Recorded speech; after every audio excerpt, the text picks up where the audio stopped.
Hello, Africa. Welcome to this, what promises to be a very intriguing session of Titans and Trailblazers from the world-famous Labadi Beach Hotel in Accra.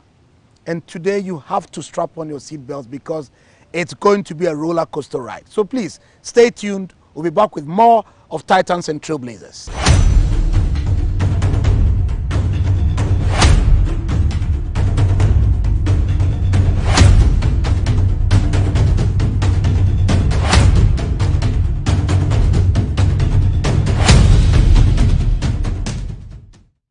MGL Logistics and Supply is your trusted partner, providing seamless solutions for all your procurement needs.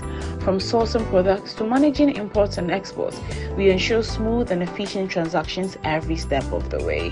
Whether you require goods from across the globe or need assistance in exporting your products to international markets, we got you covered. General trading is at the heart of our expertise. We specialize in a wide range of products, catering to various industries and markets. As a trusted dealership in building materials, we provide high-quality products that meet the demands of our construction projects. Additionally, we act as manufacturers' representatives, connecting producers with distributors. Our expertise in logistics is the backbone of our operations. We plan and execute transportation and delivery of goods, ensuring they reach their destination on time and in optimal condition. MGO Logistics and Supply, guaranteed satisfaction. I'm a brand manager. Of course, I accept only quality and affordable printed souvenirs for my promotional campaigns. I'm the head of academic affairs of a very important institution in Ghana. Of course, we only deal with quality, reliable printing companies for our institution's printing materials. I'm talking about appointed time printing.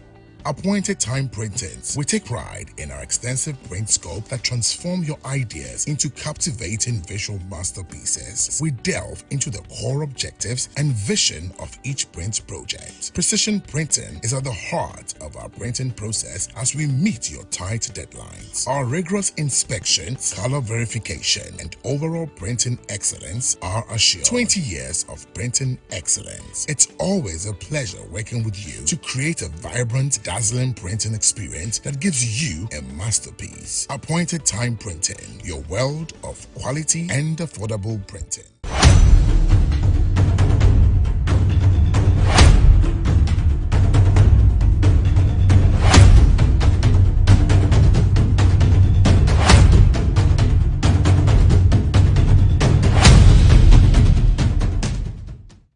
Welcome back to Titans and Trailblazers, where tonight I'm hosting my brother Eric Nsaku, just fantastic guy all around.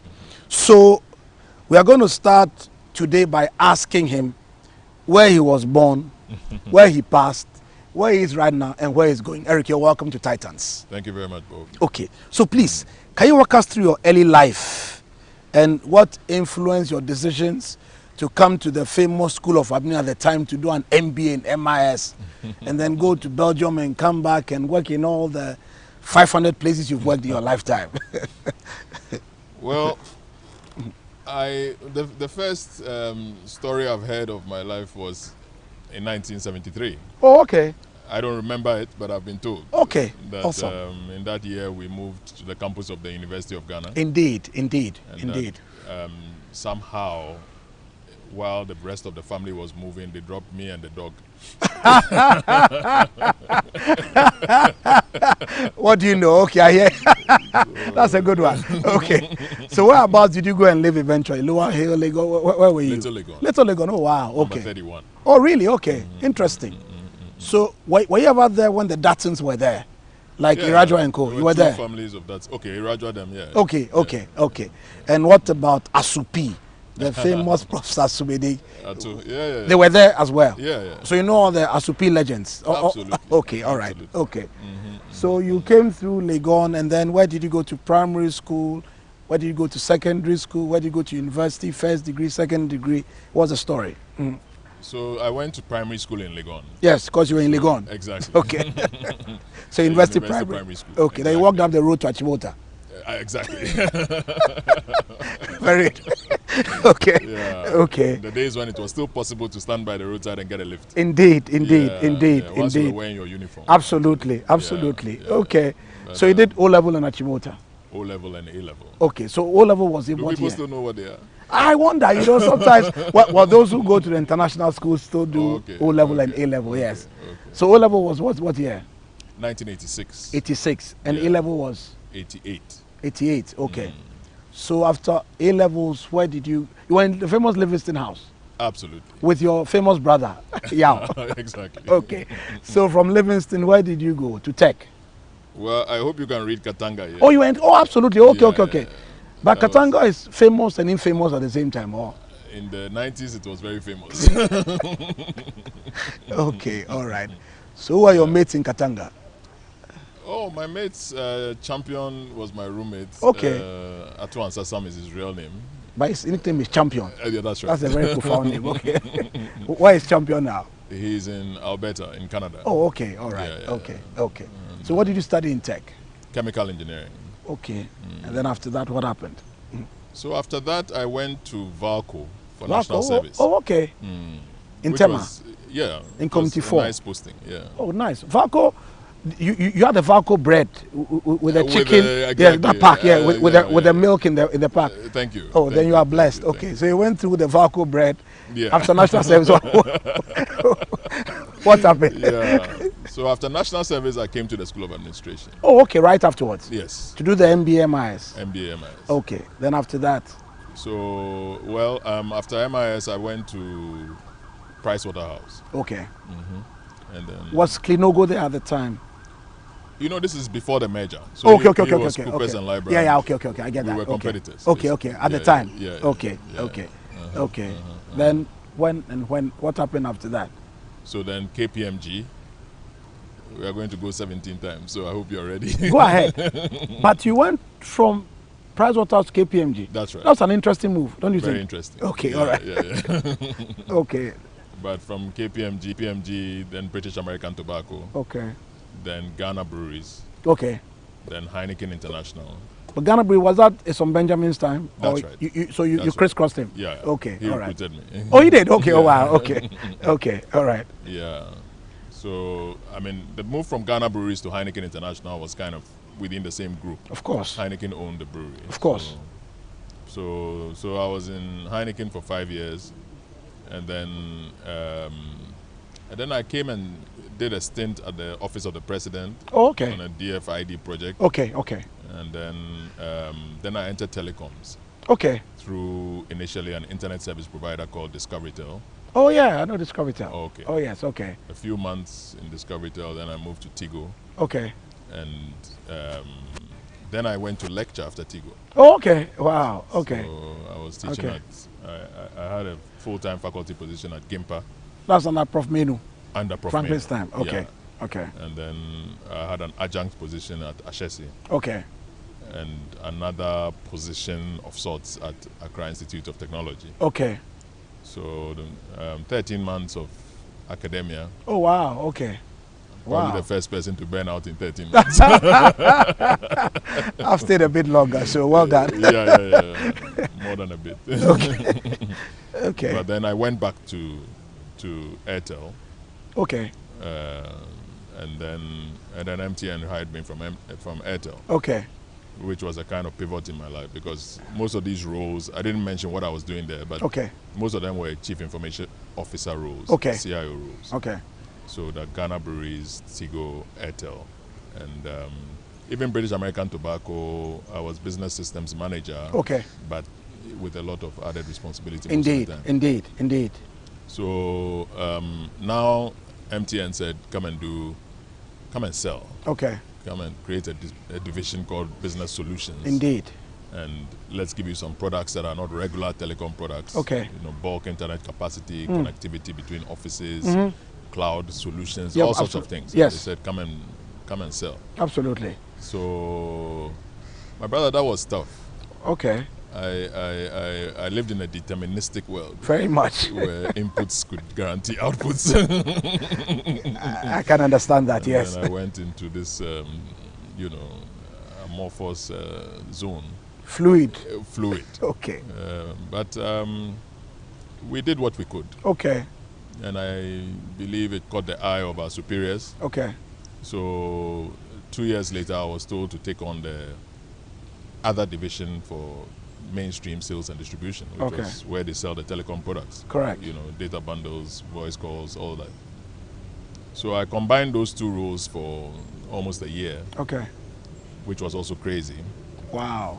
Before a substantive successor to my previous role was appointed. Okay. The business solutions role. Okay.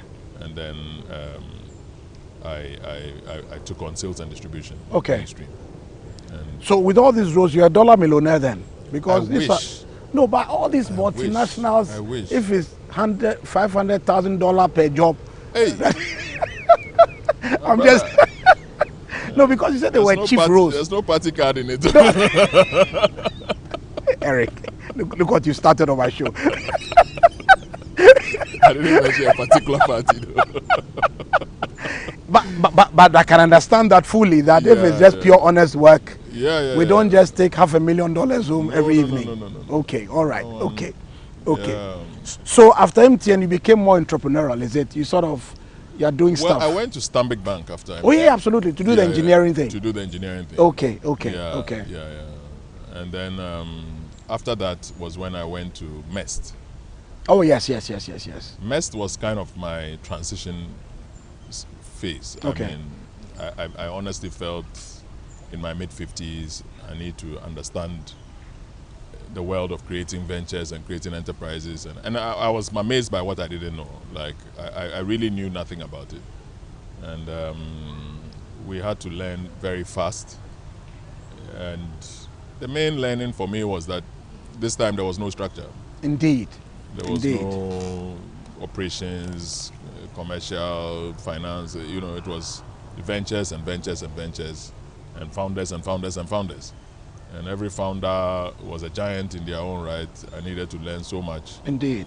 And it's probably the only time that I reflected and said, the only method I can think of is to treat everybody as a case. And therefore I have to know over 100 cases in limited time. Very much.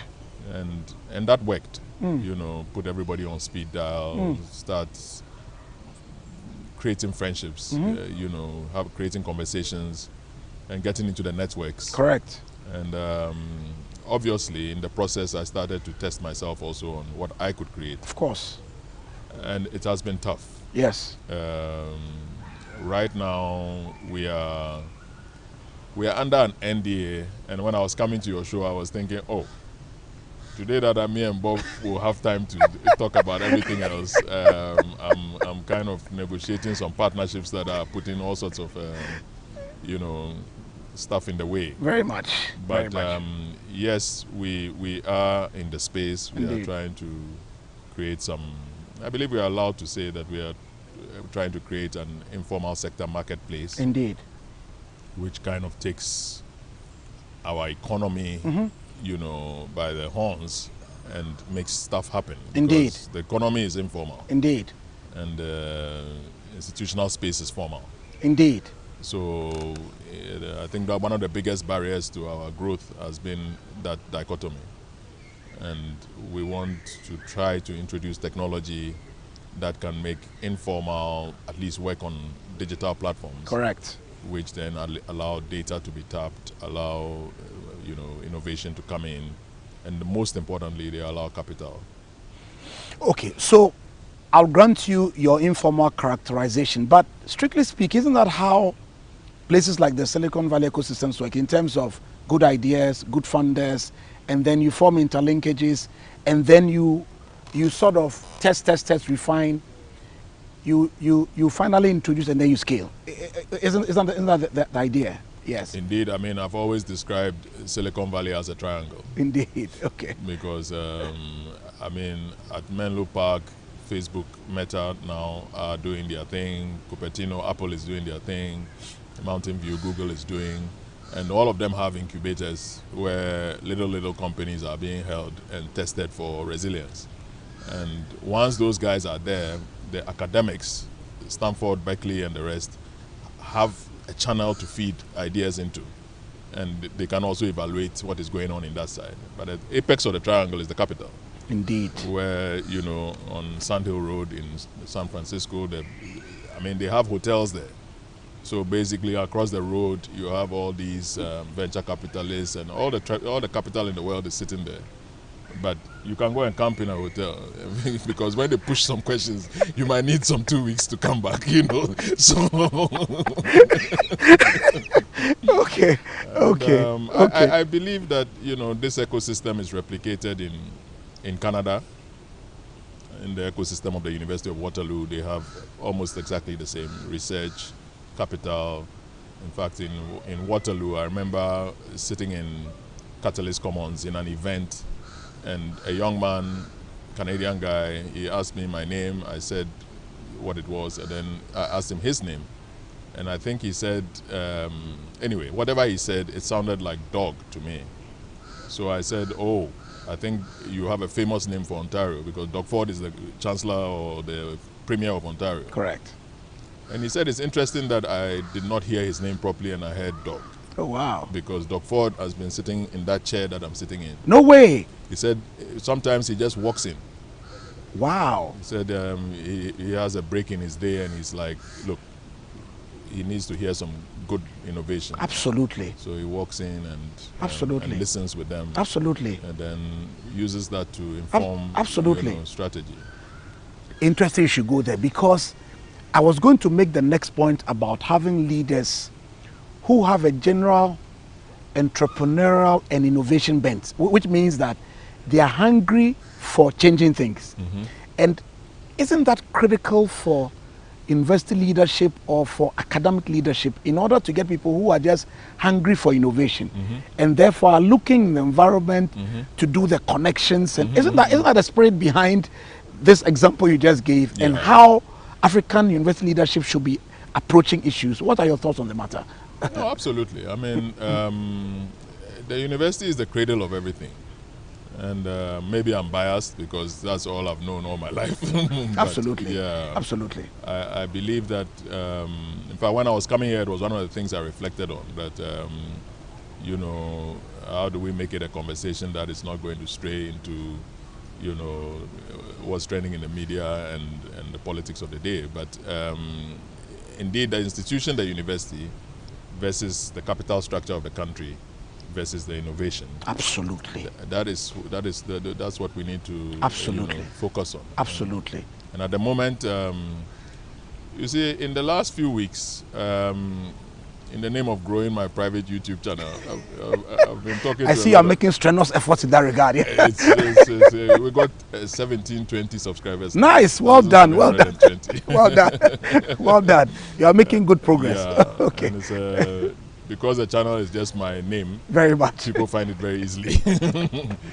But anyway, in the name of that, I have spoken to quite a few students. Okay.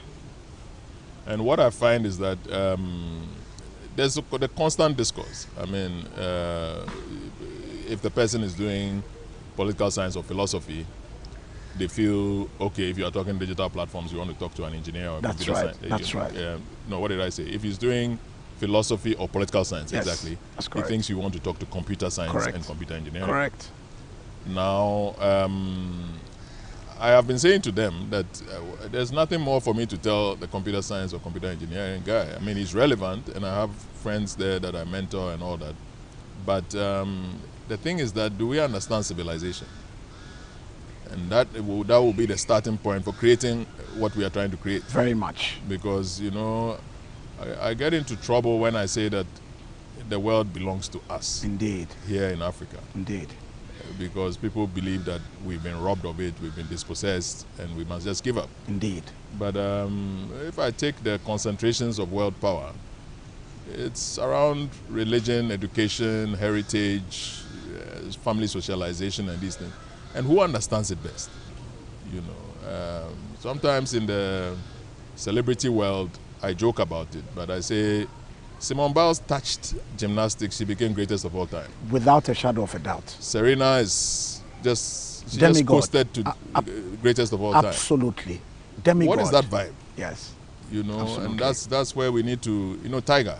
Absolutely. What is that vibe that Absolutely. in this, all these barriers to entry are there. Absolutely. But once the person skills it, absolutely, they land with a thud. absolutely, And absolutely. that's where I feel a nation like Ghana, I know that we are under a lot of stress, but I still think that our ability to hold our own I agree. and be resilient I agree. is a story, and that system has not properly been expressed. So if we are not careful, we'll become insecure. And there's no space for insecurity right now. Indeed. Because, you see, there's a period in history, the medieval period. The Europeans themselves call it the Dark Ages. Indeed. Indeed. When they got the freedom from Rome, you know, it was not long before the Mongols also came and tore them apart. And, you know, why do they call it the Dark Ages? Why they are not proud of it, you know. But maybe that period should get us to reflect on how come the contact with other civilizations now spurred that part of the world into a renaissance. Indeed. It tells you that those civilizations that they contacted included our own. Indeed. And subsequently, you know, the slave trade and so on came in, and that spurred an industrial revolution elsewhere. But it tells you we have that foundation, we have that basis, and the universities are the ones who understand it best. So, Africa at a crossroads. We live in an era where the only thing we talk about is AI. And so AI is like the most fashionable topic now. At the same time, when I started my academic career 22 years ago, I was doing research on internet, e-business, and e-commerce. And at that time, I was hearing things like, we shall leapfrog, who will leapfrog? So this leapfrog, that leap year of the frog. Yeah. Eric, where are we in this whole frog and leaping and All that. what are the issues? What are the inhibiting factors? How can we really, you just said we don't have the luxury of being insecure. Like we need to assert ourselves and go. Where are we in this whole IT AI race, and what can Africa do to get the best of what's going on? Yes. What are your thoughts? Well, the question, you know, opens up other questions like we would expect. Yes. But you see, I feel that it's a talent issue. Okay. And the starting point is, you know, you mentioned MIS. When we were doing MIS, Professor Luke Steels flew to Ghana to come and train us on AI 30 years ago. And obviously, when this wave of AI products started, I looked up Luke Steels on YouTube and saw he was still doing great stuff, building robots, doing all the things he was doing 30 years ago. And he understands what's going on now, obviously, because they understood it so long ago. So the question is, you are interacting with students on a constant basis, and you realize that the ability to grasp theory is marvelous. You know, I mean, yesterday I was doing a seminar at Ashesi, and on my way I called a former TA I used to do some work with. And I'm like, you know, let's talk as I'm going, because you always refresh my mind with, you know, how things work. Exactly. And we were going through. So we are training that level of the talent. Okay. Now, where are they supposed to go and do the stuff so that their confidence moves up? That is where our challenge is right now. I think how we network into other parts of the world, be they China, be they Singapore, be they California or Canada or wherever, it's becoming very important. Correct. Because right now we have a mindset of transplant. So, you know, let's get out of here. And when we are going, shut the door, you know, and it's going, you know, if we don't train people to know that your bridge into here is going to be your source of survival there, it becomes tough. Because, yeah, I mean, you will make it into upper middle class Western life. You will live in nice suburbs. You will, you know, you will be comfortable. But a time is going to come as well where you are going to look at the punches you've thrown and wonder that what is it that is making the punching bag not sway as vigorously as it should, you know, and at that point you would long for this culture. So we need to put the bridges more strongly there. Okay. We need to make sure that cross-fertilization of ideas is happening. Okay. And I think that is easier said than done. Okay. All right. So one quick issue, then we'll go on a short break. So I interviewed my brother C.K. Bruce a while back, and he said, senior. yes, people are coming from German banks to poach people from MTN and places like that. And so the global war for talent is not getting less intense, it's becoming fiercer, and it won't go down. And so he was making the point that if talent is where we want to play, then we need better ideas around what we need to do. I mean, we need to be very intentional about creating talent that is market ready and people who are, if you like, world beaters. Because the gymnast became a world beater, the tennis star became a world beater, Tiger Woods took golf by storm. So this talent thing, what should the methodology be in your estimation? Is it a government? Is it a private thing? Should it be led by industry associations or what? Before you answer, we'll take a short break and come back with more of Titans and Trailblazers. Please stay tuned.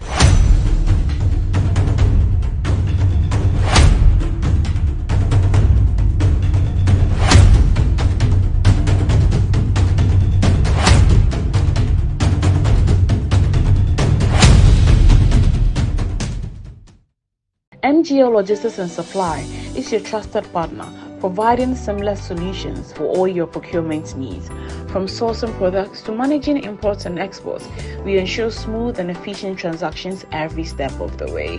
Whether you require goods from across the globe or need assistance in exporting your products to international markets, we got you covered.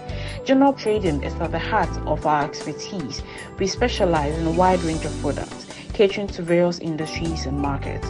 As a trusted dealership in building materials, we provide high-quality products that meet the demands of our construction projects. Additionally, we act as manufacturers' representatives, connecting producers with distributors. Our expertise in logistics is the backbone of our operations. We plan and execute transportation and delivery of goods, ensuring they reach their destination on time and in optimal condition. MGO Logistics and Supply, guaranteed satisfaction. I'm a branch manager. Of course, I accept only quality and affordable printed souvenirs for my promotional campaigns. I'm the head of academic affairs of a very important institution in Ghana. Of course, we only deal with quality, reliable printing companies for our institution's printing materials. I'm talking about appointed time printing. Appointed Time Printings. We take pride in our extensive print scope that transform your ideas into captivating visual masterpieces. We delve into the core objectives and vision of each print project. Precision printing is at the heart of our printing process as we meet your tight deadlines. Our rigorous inspection, color verification, and overall printing excellence are assured. 20 years of printing excellence. It's always a pleasure working with you to create a vibrant, dazzling printing experience that gives you a masterpiece. Appointed Time Printing, your world of quality and affordable printing.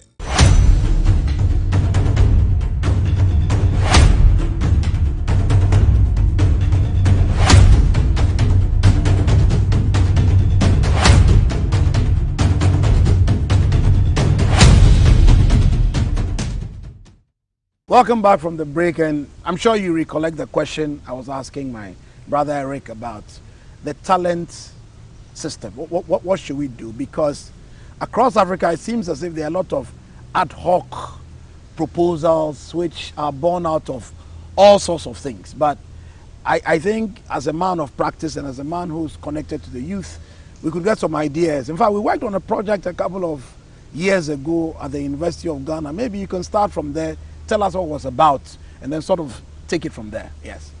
So yeah, I mean, during the break, I enjoyed that reflection because you see, at the time, I believe I came to you. Yes. And I said, look, Bob, I have been promoting my people. And the MTN group has taken notice. So they are also pushing the people into Afghanistan, Zambia, Namibia. It's good for the people. So my friend Akwesi Kwating was very junior in MTN at the time, but they took him to Swaziland. Wow. So who can stand in the way of good things? But at that time, I remember my reflection was, Bob, we want to do more of this. And the tail of the organization, though, is not refreshing the way we want. Because by the time you've promoted a whole generation, now you've gone into the third-party contract area, and you are training them also and promoting them. But what happens behind that? Indeed.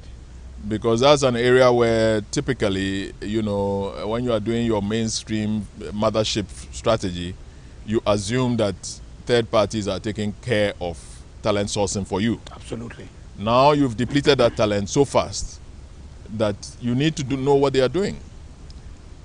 I met them. I met the third parties at MTN House, and I felt that they needed help because they cannot run with the overheads of training and sourcing that the mothership can run with, even though maybe their contract required them to do so. But we needed to help each other. So I came to you, and the thoughts at the time were, okay, let's put together the material. We can talk about the people when we know the skills we want to transfer to those people. Absolutely. So we built this concept around let's take ecosystems like smartphones, like mobile money, like electronic airtime, see what was done. I remember Center for Social Policy Studies was going to do the adoption Indeed. study and understand what was done. Business school would then look at it and say, out of this, we take these concepts. Out of theory, we also take these concepts. And then we create training material and appoint a lot of trainers who will be going around training very, I mean, I don't remember the norms we set, but we said, if you train 10 people and you can recruit one, you have done well. Basically, don't try to be, so fixated on the output, but let's deliver it. And then we can get out of that pool. Some of the work eventually was done, but it kind of coincided also with my transition out of MTN because and Padigo's transition as well. And Padigo's transition, and I also moved on. And then you also moved on, and but that is what I call talent development, because you are exporting what you have. Indeed. They go, they come back. Okay. Some do not come back. Okay. It's all good. Okay. And some grow, it's good, and the organization expands. Indeed. So you can post some of them to new positions of leadership. Okay. And that's what I call talent development. Okay. So we have all these young executives now across Africa, and in my consulting experience across the continent, the most fashionable thing now is to have like a Gen Z group in the company, or maybe MTN under 30, or maybe just under 40. It's like it's a fad now. Everybody has some young group who are supposed to be like being trained for next level leadership. Okay. Sir, please, I want to check with you. Given your vast experience working across several organizations, what work principles have you learned which you consider timeless? Because in my honest opinion, some people are also becoming microwave professionals. They sort of are losing sight of the fact that there's a certain discipline in length and maturity as well. So it's not a question of, because I'm a star, I should be a manager tomorrow evening. So I just want you to give us your reflection on counterbalancing rapid training with a certain going through the mill and understanding that there's discipline in also going through the mill. I don't know if you understand what I'm saying. I get you. So, I mean, my experience with young people does not get any richer than when I deal with my younger daughter, Nanaba. You know, I'm sure if I calculate, she's now probably equidistant between 18 and 17, but it's testing. Yes. Because indeed, the old method where Paul learned at the feet of Gamaliel, Indeed. probably has given way Very much. to a lot of streaming of content, Very much. which allows you to get all the material much quicker Very quickly, yes. and probably less labor. Very much. Having said that, though, yesterday I was talking to a young man, and so I said to him that, don't you think one of our big problems is integrity, corruption? Oh, please go there for me. Come on. His answer will shock you. He said, if you people are working on solving it, you wait till I get my own. You don't. That's what You he are told me. lying. That's what he told me. You don't. He said, I'll finish university No, soon, you're kidding then me. I'll also No, go and do no, some no, gigs. you are kidding Then me. you can solve it after. That's what the young man told me. No way. With the active support of his 3 friends. You don't say. My brother, It's like, let us thief some when we finish. then you can go and, clean the best up.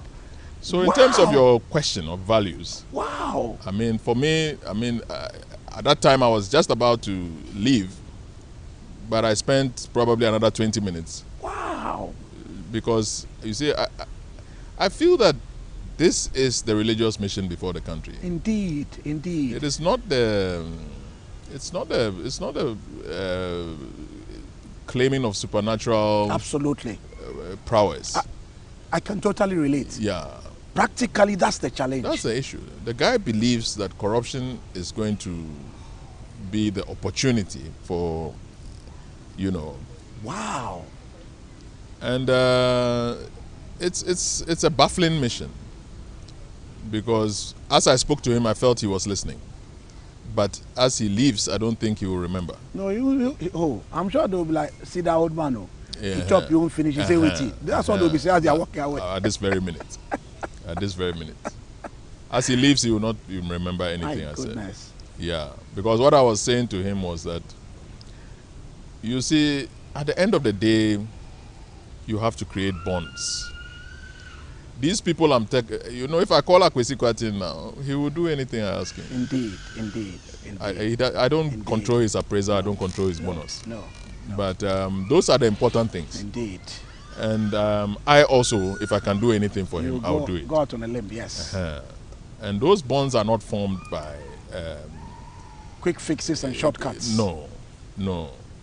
So, the challenges of what do people do with the money they steal? That's the starting point. A lot of them end up wanting to brand. So they suddenly want to be philanthropists. They suddenly want to be Ebusiapenis. You've noticed that? That is I it. thought it was just me. Yeah, they want to brand. And donate things. Left, right, center. I mean, you and I are party to so many causes all of a sudden. Yes, please. Yes, we please. want to build this, we want to donate this, and at the end of the day, I look at it and I feel, go right ahead, but I'll not be your audience. Absolutely. That discourages people. Like, oh, come along and be an audience. Yes. Come and validate me. Validate when you show up is good for them. Yes. But yes. It's tiring. I went to many schools, so I hope I can speak about a past school without revealing the identity. No worries, sir. So let's say one of the past schools. Yes. I was walking through and I saw a place that I know used to be spotless clean. Indeed. And it was dirty. Indeed. Luckily, I saw a gentleman passing. They said he was a prefect. Correct. So I called him and I said, this thing, we used to keep it very clean. Very much. And he said, oh, we also clean it. See, when my mother was alive, she used to say somebody can be so dirty that he cannot see dirt anymore. Indeed. So, really? Does that school then need more big donations? Yeah. Or do they need values? Indeed. It's free to teach cleanliness. Indeed. And a broom is a few cities. Indeed. But that mindset, I believe, is giving way, to answer your question. It's giving way to a mindset of glamour and validation. And microwave success. Microwave success. That's how I call it. Yeah. Like, we need it in 3 minutes. We can't do 30 years. This is your struggles. No. Exactly. We can't be party to it. No. So, wow, that's very. And I see it. I work across a couple of African countries, so it's not a Ghanaian thing. I see it in other places as well, where people want to be fast and succeed quickly. We don't have time for long gestation periods. Quick, and we go. Okay. So, say, here's what it is. The current president is making very strenuous efforts to explain that integrity matters. In fact, I heard him yesterday speaking about, as you go, you the diplomats represent us well, and so on and so forth. So I get the sense that just from a signal standpoint, he seems to be serious. But when you take the public sector ecosystem and all the multitudinous actors, how do you begin to ensure that at district level, ministry level, there's a certain sense of ethics matters, and having integrity blesses not just you, but elevates society and gives us better economic progress? Because corruption has been the bane of Africa for decades. So where does the mind shift start from? Well, you know, when I was a salesman, I used to say to my team that governance means numbers. Okay. Because if you go to a market and somebody is fraudulently registering people for mobile money wallets, when you nab that person, it motivates those who are doing it well. So, I mean, I was very quick in those days. There are a lot of things I don't know if they are still active. But in those days, what I recall was that I impressed on the mobile money team, the technical team, and they gave me a menu. So if you did a transaction, you immediately got an SMS or something. You got something on your phone that allowed you to evaluate the agent who did it for you. Correct. On a scale of 1 to 10 or 1 to 5 or something. You could also put comments. Correct. And for me, it was very simple. For purposes of good, I recall I went to Tamale once. There was a lady in the shop. In fact, when I went into the shop, I just asked the name. I think she was called Mariam. I said, well, how can I meet Mariam? And they said, oh, that's Mariam. I said, come. You are very good because you are always top of the agent feedback, of the feedback thing. Your scores are always good. And even in that conversation, Mariam was still lobbying for, you know, can we get some resources so we can do this for customers? We can do that, we can do that, we can do that, we can do that. Okay. I believe her manager told me a year later or something that they had promoted her. Oh, wow. Because she was doing good. Indeed. But if we can use it for good, then we can use it for sanctions. Of course, of course. If you are always trailing, honestly, then you are bad. Absolutely. Because these are random customers. Indeed. So I remember, you know, at the time when we had a target to grow agents, some salespeople also found it a contradiction that I would say, go and revoke the SIM card of that agent. Because governance means numbers. If we're able to take that one out, it will motivate the good ones. And using analytics, we did a lot. But are we a data-driven people? I don't know. I think, you know, sometimes I feel like in my interaction with Ashesi yesterday, it came out that a lot of their questions were preceded by considering that you are an outlier. I wasn't sure whether it was a compliment or they were insulting. Really? The kids actually told you that? Because it seemed like my... Oh, that's funny. Yeah, my 17 employers and so on did not sound like what they were, you know. But yeah, I mean, it was good. I mean, it was a great interaction, a very high quality. I was very motivated by it, yeah. Since you've mentioned Ashesi twice or thrice, Patrick hasn't made any secrets about the fact that he wanted to do something different. And he has been very, very unapologetic about it. And so I remember I told a story once about him going to a certain country in the Middle East to get an award. And the president at that time met him and was sort of congratulating him that he seems to be sending good vibes about the country to other parts of the world. So this issue about innovation, I want us to revisit it. How do we get universities to be more entrepreneurial in Africa, just generally speaking? Because I think sometimes we are too laid back for our own good. You see, yesterday, like I told you, I randomly went to the senior common room at Legon Hall because I normally walk for exercise. But at the age of 55, sometimes your intention is to do some 6 kilometers. and then the body signals differently. Okay. And at that point, you have to look for some friends to give you a chair. So basically, I went in there with my humble plea being, guys, let me sit here with you for some time, and then my legs might be able to recover. Okay. But while I sat with a very interesting group of people and we were thinking about all these things concerning the country, it did occur to me that it is at the border between disciplines that ideas get unlocked. You know, you take AI. I don't want to get too mathematical, but I saw something about pure vector and matrix mathematics, which is probably 120 years old, but somebody is trying to trace that is because of that modeling that you are now able to do mathematics that involves billions of parameters of matrices and vectors and get it right.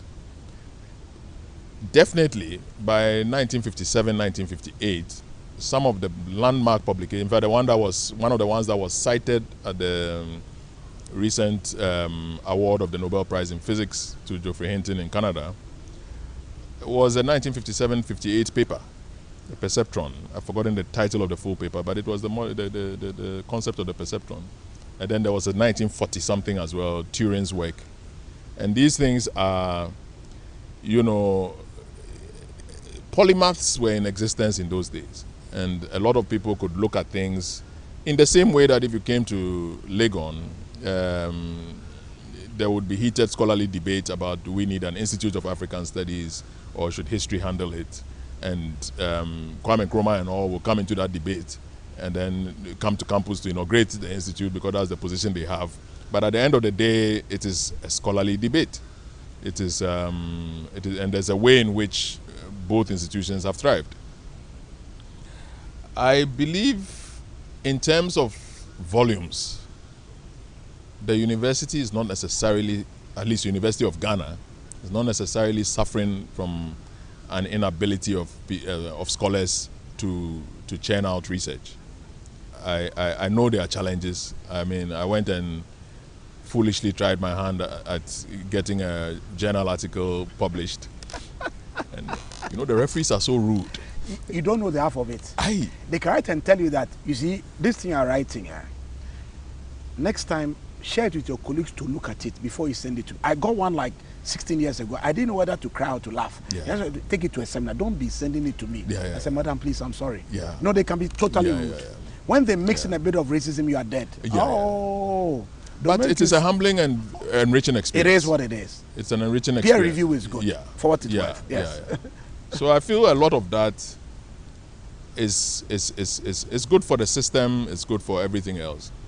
But to be able to address innovation, there has to be an appetite for broader research constructs, which actually address the issue of, are we dealing with a construct that will lift us out of a certain quagmire, and how many co-authors do we need on this? From which disciplines? It doesn't necessarily have to be, it could be a book, fine. It could be a chapter, it could be whatever, but it does not necessarily have to be that we are talking AI. I'll let you continue, but just because you went there, there are professors of marketing in Europe whose PhDs were in chemistry. Yeah. Their PhDs were in physics. I'm not talking about physics. I'm talking about PhD. Yeah. And so, issues around a confluence of different ideas to spurn new products, new artifacts. It's something that's very common in the global north. Like, they have no hang-ups about a guy from art history becoming a professor of marketing. In fact, some of their best work is from the confluence of different things producing new stuff. Yeah. But in Africa, we are still very idiosyncratic. I mean, like, the regulators would never allow you to be employed with a PhD in physics if you wanted to be a professor of finance. Like, what's going on here? So we are still very stereotyped in the way we think of things, in very binary, one way. So this potpourri of things. Like, how's it going to happen? Because the people who are really, to borrow the phrase, leapfrog, are ones who are just put a lot of new things together to create even newer things. Yeah. But here we are very like, no, Yeah. this might do engineering. I see Yeah, engineering yeah. and finance.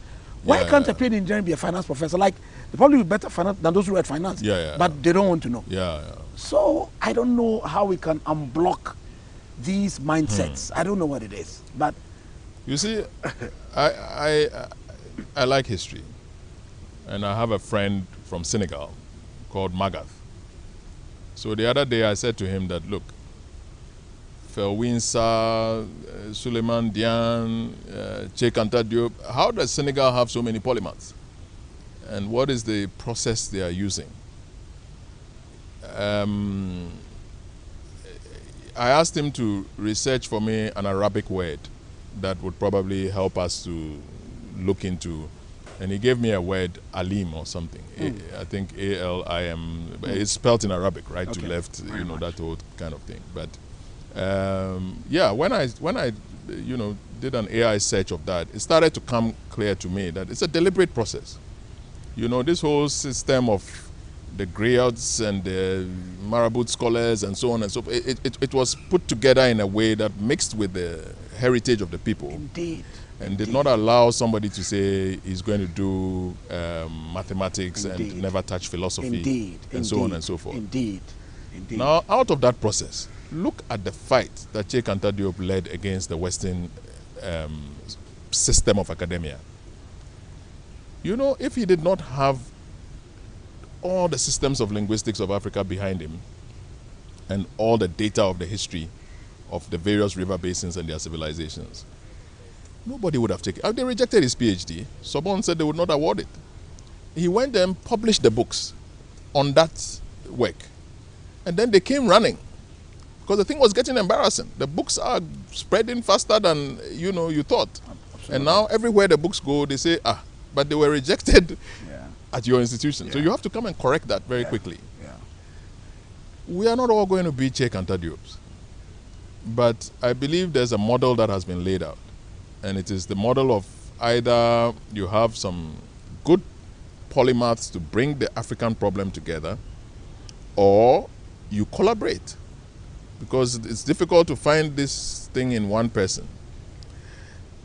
The third part I have not added is also that if you don't have them naturally occurring, we also put an ecosystem to create them.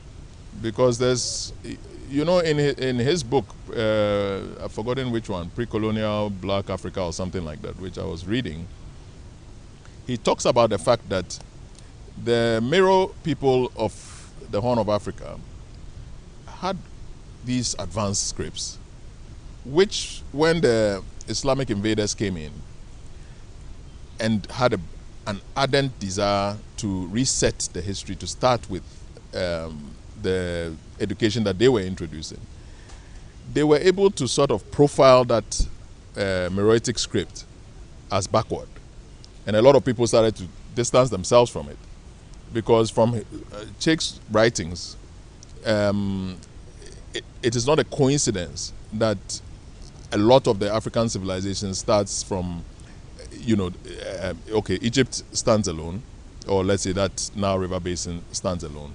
But a lot of the civilization starts from the Arabic scripts. Okay. But there were scripts before that. Indeed. And that work is what, people need to look into. Okay. I think, it's a lot of work. Okay. And we've typically shied away from doing a lot of work. Okay.